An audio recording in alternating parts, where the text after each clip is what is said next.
Let me introduce the people who are with me today. To my right, we have a woman who needs no introduction. She is the majority leader of the Assembly. She's a great leader for the people of Buffalo. Assemblymember Crystal Peoples-Stokes. Pleasure to be with you once again, Crystal. To Crystal's right is also a gentleman who needs no introduction anywhere in this country. The founder of Google, Dr. Schmidt, headed the Reimagination Commission for us and did a brilliant job, and I want to thank him very much for being with us. Dr. Eric Schmidt. To my left, we have the great mayor of the city of Buffalo, Byron Brown.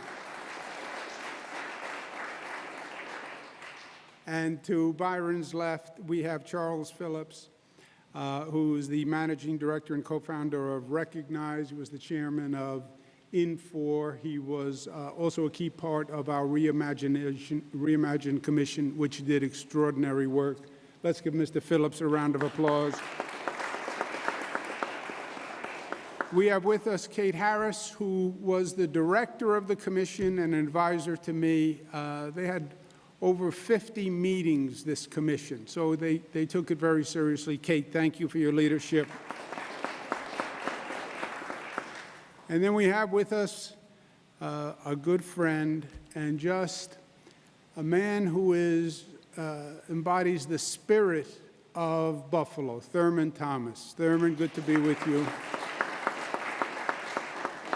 And Patty Thomas, who also is the spirit of Buffalo. Patty, good to be with you. Buffalo Bills, we had a good season. I think if Thurman was out there, we would have gone all the way with Thurman. Okay, this is an exciting day today, and let me talk to you about a number of matters. The COVID crisis, which we are all aware of, we're still in the midst of. It is not over. It is better, but it is not over. We shouldn't act like it's over. We have to appreciate that we have made progress, but we are still dealing with it. It's been an international event that has done tremendous damage all across the board. Number of lives lost, economic loss, jobs lost, businesses closed, social isolation. The damage has been unlike anything we've seen in my generation. It is a war, and it's a war that we're still in the midst of. One of the great questions I think, in life is, what do you do when life knocks you down? And life will knock you down. COVID has knocked us down. Something in life will come along. No matter how hard you prepare, no matter how smart we are, no matter how good we are, something will come along in life and knock you down.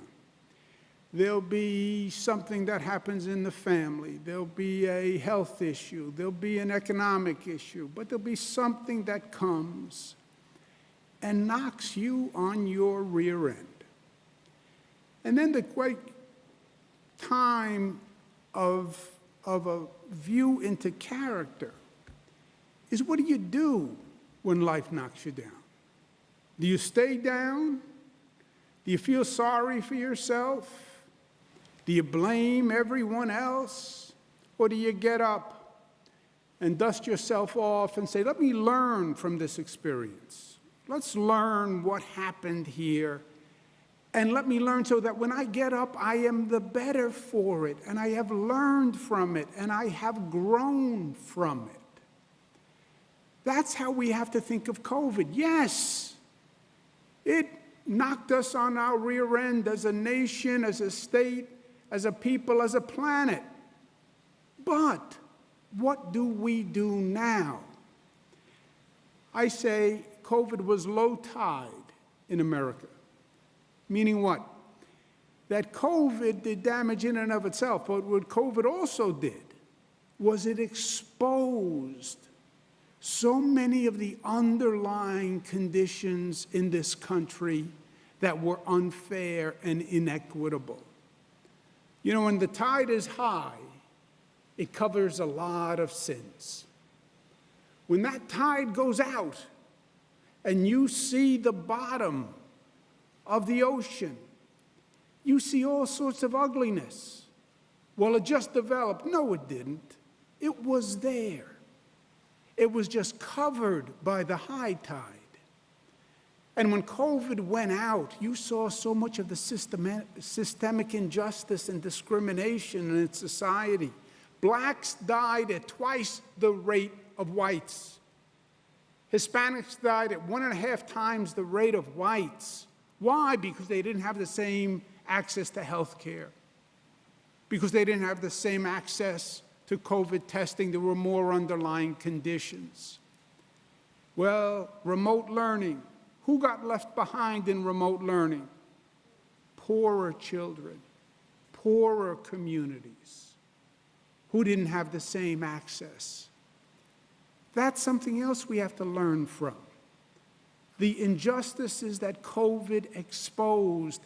And let's take this moment and make it a productive and a constructive one. Recognize the pain and the loss, but recognize that we can learn from this. That's why we formed the Reimagine New York State Commission.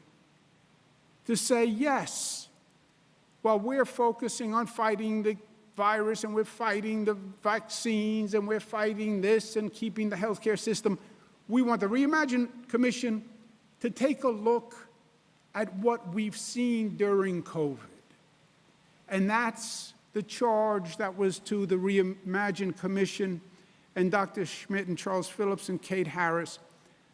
Learn from this so that when we come out the other side, we come out better. The Reimagine Commission was some of the best minds on the globe, literally, who gave us their time in all different fields to assess the situation and find out how to learn and how to grow. The commission came back and basically said, in my words, the key to success is always the same.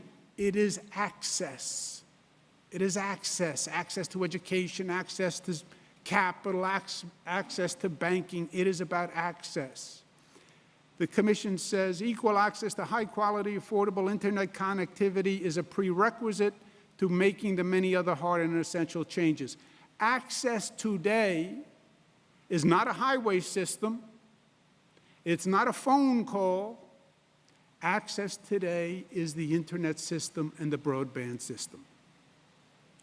Access to remote learning, great concept. If you have the equipment and you have the training and you have the assistance to make remote learning work, and if you have access to broadband.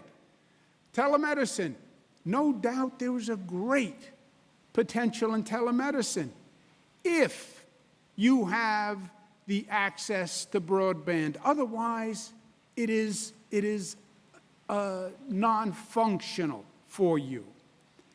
Well, now you can apply for a new job, you can apply for new training and for new skills. So much information on the internet, yes, but you have to be able to get there. And you need access to broadband. You can connect with loved ones around the world. You can form friendships and social groups, yes, and you can access government services. You can get a driver's license. You can get a vaccination appointment. All done faster and easier than ever before if you have broadband. And for many, many people, they are precluded by not having access. Now, there are two barriers to broadband. One is literal access. Can you get it? And the second is, if you can get it, can you afford it? Good news on access, 98% of the state now has access to high-speed broadband. We've been working on this for years. And we're up to 98%. But 98% still says 2% is out, and we're not done until we hit 100%. Part of this bill, we're going to do an in-depth study of the places that don't have access to high-speed broadband, identify them specifically, and get them the access. The second is the affordability. Oh, you can get it if you can pay for it. And these internet packages are often very, very expensive because they bundle it with TV and with this, and it can be hundreds, if not thousands of dollars per year to get access to the internet. And many New Yorkers just can't afford it, especially today, especially in a post-COVID economy. So we're going to sign a law today that is very simple but very profound. The law requires all internet service providers in the state, if you do business in this state, so if you are Spectrum or Optimum or Verizon or Frontier, Windstream, either big ones or small ones, all internet providers must offer high-speed internet at an affordable cost, $15 a month, period, all equipment, all fees, etc. That's the cost that they must provide to any low-income family in this state. And low-income are people who qualify for governmental assistance because they are low-income. That, my friend, will democratize access to society and services. And we're very excited about that. For families that can't afford the $15,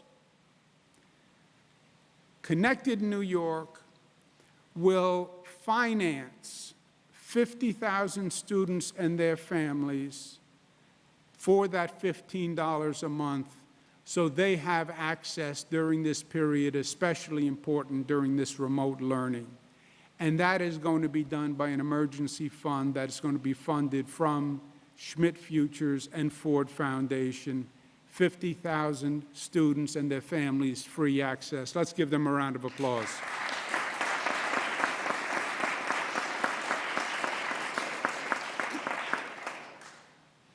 For America, broadband holds great power. It will either be the great equalizer for society, or it will be the great divider. It can either equalize the playing field, where anyone can get access to information and education, or it will divide this society by income, by race, and by class. And as a divider, if you're not on the internet, you can be left behind at 100 miles an hour. This low-cost broadband access in this state is the first law of its kind in the nation. New York leads once again. Thank you to Mr. Schmidt, Mr. Infor. Thank you to the Reimagine Commission, Chairman Schmidt, Charles Phillips. I want to thank the New York State Legislature for passing this progressive, ambitious bill.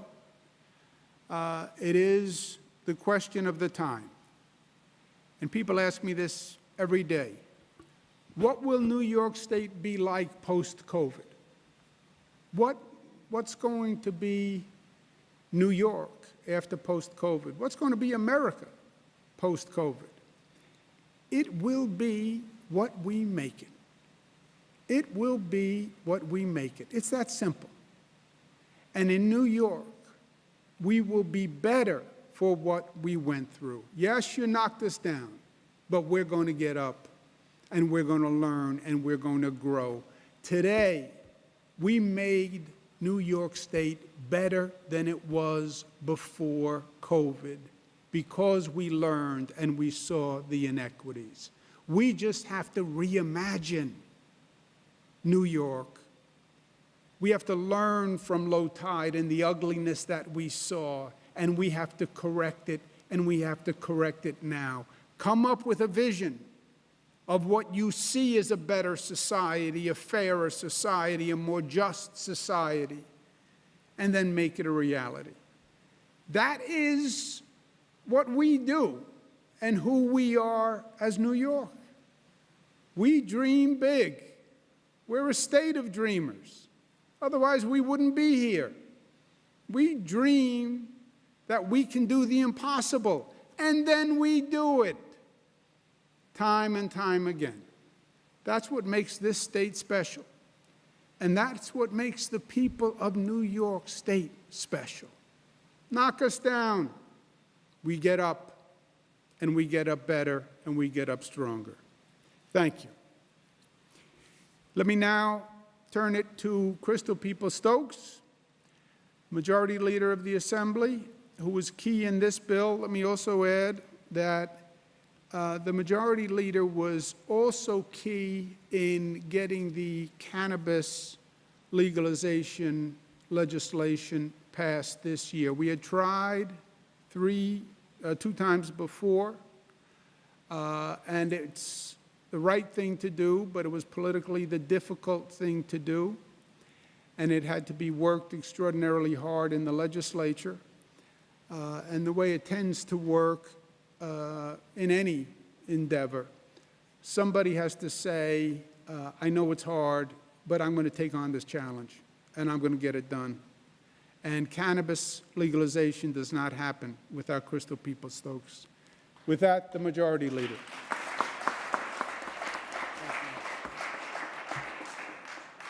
Thank you, Governor, and thank you for being here today. We're always excited when we have the opportunity for you to be in Buffalo. I want to thank you for your leadership in getting us through, well, almost through the pandemic. We are still there, and there are still a lot of concerns that we have to pay attention to, but it is without question that your leadership during the course of this pandemic has got us to this point. And for those of us in Western New York, we're grateful. And we're thankful to you, so we want to applaud you for that. The community has suffered a lot during the past year. So many communities across the country, but more importantly, across New York State. And while we've remained socially distanced, it's still, there is an issue of connectivity in communities that's critical, and that has to happen. You mentioned it in your comments that, students are at home trying to learn remotely. There's telehealth issues. People need to have access to good quality internet. And I think most people are walking around with a smartphone, but that doesn't mean that they have access to the internet just because they have a smartphone. And I know that there are some people who literally have to bring their children to libraries in order to do homework. Some folks are sitting in parking lots outside of McDonald's and Taco Bell to get access to the Wi-Fi. So the action that was taken in this year's budget to provide this service to New Yorkers across the state who need to have that is really critical, and it's critical that the governor's study of broadband has to happen, because we know that there are a lot of people who live in cities and inner cities and maybe even towns and villages that may have better access, but those who live in rural communities do not. And in fact, some of those who live in cities do not. And so we really do need to do the research, find out where they are.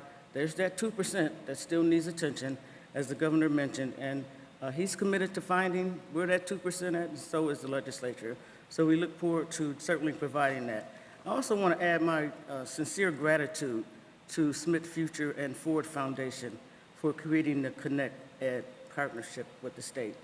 That's critical. That's like public partnerships working together in the interest of people. And I quite honestly think that's the way society should be designed. And so I'm honored to know these folks and honored to know that they're willing to weigh into what we need in our school systems and our communities. Again, I want to thank the governor for being here. I would be remiss if I did not take the opportunity to introduce a couple of my friends. Governor, I heard you introduce a couple of yours at the beginning. And Hours. But these folks are important to, Buffalo and Western New York continuing its leadership in the state of New York. And I want to start with Reverend Mark Blue, who is the pastor of Second Baptist Church in Lackawanna and the president of the Buffalo NAACP. Everybody doesn't know you, Reverend Blue, so if you could just raise your hand or something like that so folks could recognize you.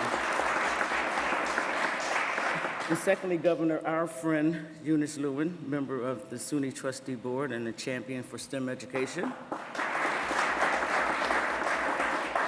Thirdly, Governor, our friend Brenda McDuffie, former president and CEO of the Buffalo Urban League. And lastly, our friend and true champion of Buffalo, that we're so happy that he decided to relocate here. He is Thomas Buford, and he's the president and CEO of the Urban League currently. Mr. Buford. Finally, New York will certainly bounce back better than ever. And once again, I want to thank the governor for his commitment to equity and for his vision in renewing New York. Thank you, Mr. Governor. Thank you all for being here. Thank you. Thank you very much. Let me turn now to a truly phenomenal mayor. You know, the government has been tested like never before during this COVID crisis. This is not something you can just talk your way through. This is something where real leadership was required. You had to step up. You had to accept the challenge. You had to accept the challenge that, frankly, many people ran from because it was so frightening. And that's leadership. And then you had to perform at the same time. You have to get those vaccination centers set up. You have to educate people about COVID. You have to deal with the controversy and the opposition.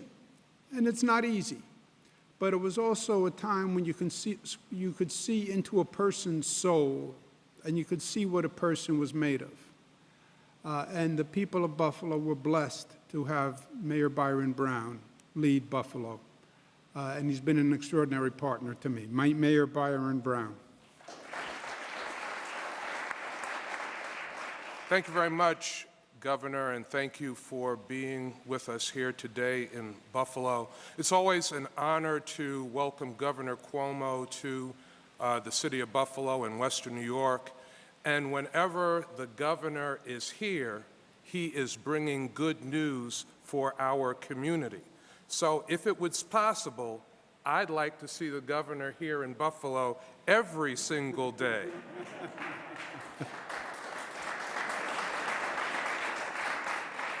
Before I say a few words, let me just make some acknowledgments as well. I want to recognize Jonathan Dandies, Chair of the Board of Directors at Erie County Medical Center. Allegra Jaros, President, John R. Oshai Children's Hospital of Buffalo. And Joyce Markowitz, Chief Business Development Officer at Catholic Health in Buffalo. Let me start out by saying that I trust Governor Cuomo's leadership. We share a real commitment to Buffalo, and I've worked with him long enough to know that he truly cares about our great city. As mayor, I have always been committed to making Buffalo a thriving, innovative city where no one is left out and where no one is left behind. Governor Cuomo shares these values. He also knows about the inequities that existed in our society long before the COVID pandemic began.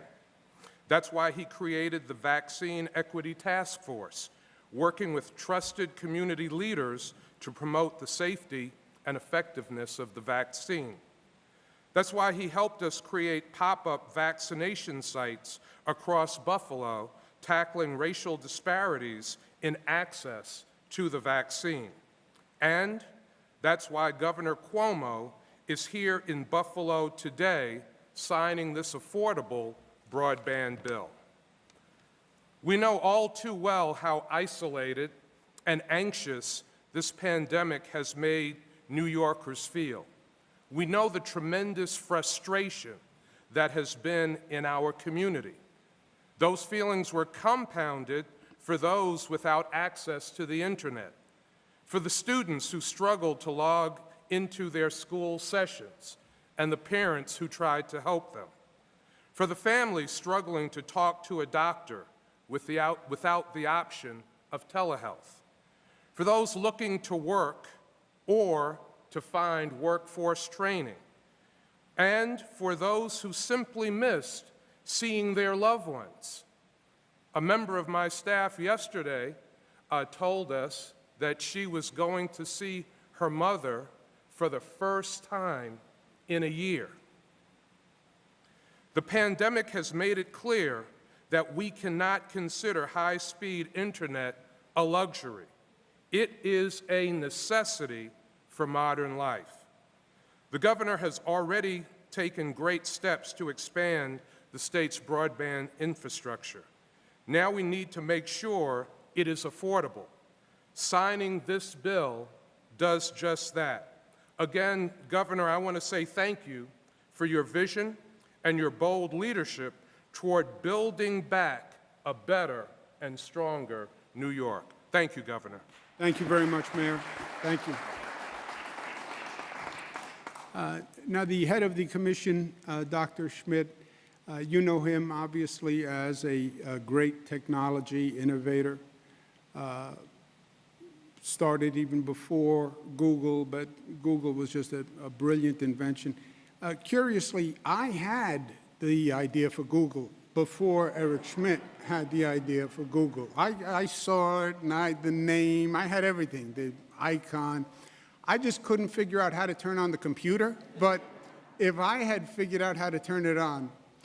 But what's most remarkable about Dr. Schmidt, it's not what he has done in the past, it's what he continues to do. What he's doing with Schmidt Futures, his work with defense, his work with the environment, his work with the oceans, he could just be sitting on the beach somewhere taking sun, right? But he's trying to make this place a better place. And he's been so kind to us here in New York State. He is an internationally desired commodity with his expertise. He's working on national issues, international issues. He took the time and made the time to run this commission for New York, and he did brilliant work. And all New Yorkers owe him a debt of gratitude, and the proof is in the pudding. We just signed the first law in the nation to provide access to low-income Americans, and we did it because of the good work the Reimagine Commission did. Thank you, Dr. Schmidt. Thank you.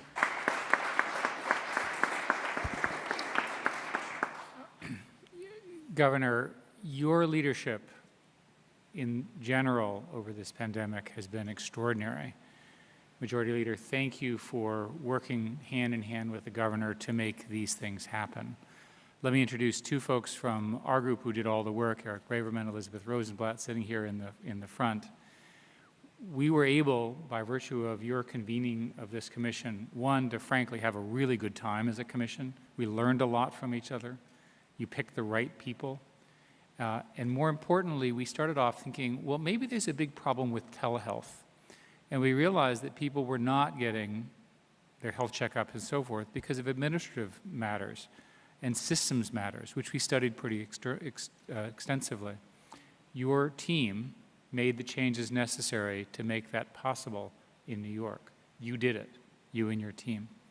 We looked a lot at this workforce training question. There's lots and lots of evidence that there are high-paying jobs available for people who can do the jobs, but they're either not in the right place or they don't have the correct certificate or what have you. I think Northland, where we are today, is a really good example of the kind of stuff that you're doing in the state. And I really want to congratulate you for your leadership running it, and that's frankly why we're here. But over the many meetings of the commission, you know, you get a sense of what matters. And it became pretty clear that people were very concerned about the hundreds of thousands of people who apparently had no internet access at all. And because we were fact-finding, and we had this idea that we should talk to, you know, 10,000 people, try to figure out what people really cared about. Over and over again, we were given these stories of the form, we have a minority teenager who's in a poor family situation, they want to learn, they have no facility to do their work from school because of their housing situation, they may or may not have their own computer, and they certainly don't have affordable broadband. And that resonated with the commission, I think, more than anything else. So we ranked, as you noted, Governor, that this issue of universal connectivity was the first and most important that has come out of reimagining New York. I am beyond proud of what the state has done to make this $15 a month affordable broadband for the appropriate people. I think it's exactly the right thing that we should be doing. For all the reasons everybody has said, the internet is no longer optional. I used to give these speeches about how it was optional, just turn it off. You can't do that anymore. It's essential to education. Think of the generation that we could be creating that are not learning because we didn't give them the right access. And they're the ones most at risk that need it most at all. It's a moral duty, it's the right thing to do, and you guys did it. We were chatting with Darren Walker, who's a fantastic member of the commission, and together we decided to combine forces with the Ford Foundation, my group, and the state to put this ConnectEd solution together for 50,000 homes, which is both hardware as well as connectivity. This will bridge the gap between the connectivity needs of their students and families, and it basically will, it's part of the long-term policy solutions that we need to be doing. So you combine, frankly, the leadership from the state, the assembly, the governor's office, and then private philanthropy, and you can pull these things off. And frankly, I think we should do more.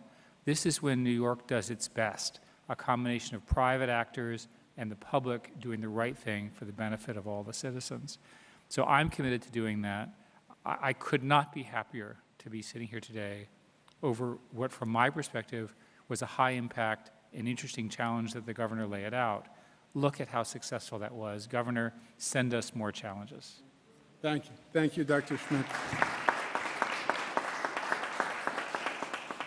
I remember the first conversation we had when we were putting together the commission. It's just as Dr. Schmidt said, I had the same conversation with Charles Phillips, a number of people on the commission. They said, look, we're busy, we'll do this, but we don't want to just be part of a commission that does a report and the report winds up on a bookshelf. We'll do the work if you promise you will actually get it done afterwards. And thanks to the legislature and the people of the state of New York, we got it done. So I feel good that we lived up to our side of the bargain, which was actually the easiest side of the bargain. You come up with the brilliant ideas, and then we'll do it. Charles Phillips is a technology pioneer and wizard. He was Oracle, chair and CEO of Infor, now runs Recognize. Again, an international talent, 10 times over. He's been extraordinary in his service to this nation, and we owe him a great debt of gratitude for what he has done here for the state of New York. Charles Phillips, thank you very, very much, and thank you for coming today. Charles Phillips. So, Governor, Majority Leader, my old friend Eric Schmidt, Mr. Mayor, it's an honor to be here for this milestone for the state today. I've seen the power of the internet actually from its very inception, and I can't overstate how important access to broadband is for our kids. I was a computer science major at the Air Force Academy and took my commission in the Marines. During that time, the ARPANET, the forerunner of the internet, was being built by the military. Understanding and take advantage of that connected world defined my career trajectory, and as it did for many others. Fast forward many years later, I was CEO of a large software company, and the defining value add was running on the internet in the cloud. We used that to make sure our software is accessible from thousands of people around the world, ended up with 77 million customers. But it's more important than business now. The internet touches all aspects of life, including educational opportunities. After the Academy of Marines, I followed up with an MBA in Virginia and law school at New York Law School. I'm a product of excellent educational opportunities, but those opportunities start with proximity and exposure to ideas and opportunities. I was always a bit of a gadget guy, loved computers and software. I built my first computer in high school, but because someone exposed me to those concepts early. The internet can provide access to information, the art of the possible, like no other medium. Now, especially in the context of this pandemic, I can see the adverse impact of the lack of broadband access to many kids. I live in New York City, and it's a big issue there as well. They say it takes a village to raise a child, where the village has been moved to the internet. We want our next generation to have outstanding opportunities to learn and grow. For that to happen, they need to be on the internet, and that means having access to reliable, affordable, and high-speed internet. Today, high-speed internet is not a luxury. It's a basic necessity, like food, water, and shelter. The legislation the governor will sign today was the top recommendation of the Reimagine New York Commission. I was honored to serve on that commission as the workforce co-chair. The commission concluded affordable internet is a prerequisite for a better education, for telemedicine, workforce training, and all aspects of a Reimagine New York. I want to thank the governor for making this a reality. The legislation will impact lives. It would make it possible for young people to dream about their big education and their careers, even if they don't come from money or privilege. Our workforce of the future demands nothing less. Nelson Mandela said, education is the most powerful weapon which you can use to change the world. These young people will now have the tools to change the world. Thank you, Governor, for your leadership and for your vision, for your bold, innovative Reimagine New York. And I want to comment on your leadership during the pandemic, which the entire nation needed. Thank you again, Governor. Thank you, Mr. Phillips. I would ask my colleagues to join me today, right here, as I sign the bill, and we actually make this happen.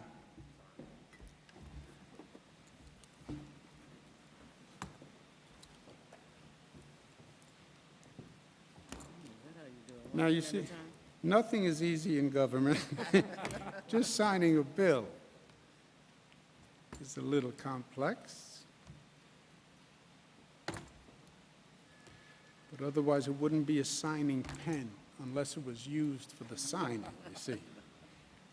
We are very technical in the way we do business. Yeah. It was not just redundancy.